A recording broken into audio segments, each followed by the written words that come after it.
Hi, I'm Dr. Alan Greene, and I want to talk to you for a moment about homemade masks, because not all homemade masks are created equal. They can be great, but some of them are far more effective than others.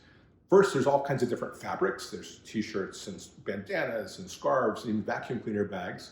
And there's a number of layers of fabric there are. And I want to give you a simple, powerful way to tell if your mask is doing the job you want.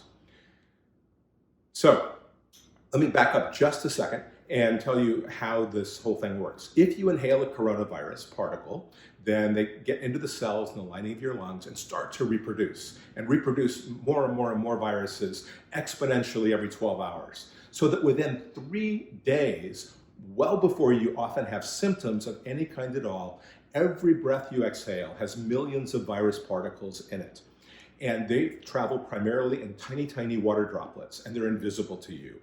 But there's a way you can see them. If you blow onto a mirror and fog the mirror, what you see is those water droplets. And they're there every time, even though you don't see them.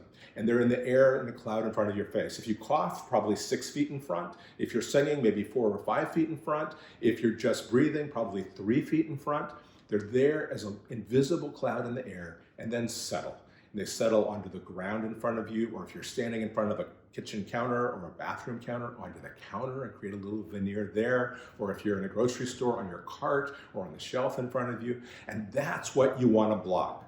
So, different kinds of fabrics. It turns out the N95 mask that we use as physicians and other healthcare providers is named N95 because it blocks 95% of the particles going through. A double layer bandana, maybe only an N16. So you want to choose your fabric carefully, something that the droplets don't get through, and here's how you tell. Very simply, hold it in front of your face and try to fog the mirror. If it's easy to get water droplets on the other side, the mask isn't doing as good a job as you might say. Double layer bandana may only be an N16. It turns out that high thread count, like a high thread count pillowcase, is better. Vacuum cleaner bags, in fact, are great. Flannel works really well. I tried with a t-shirt, folded up the way the online videos say, and fogged the mirror easily. Did it with a hand towel. And I can breathe through it easily, but no fogging the mirror.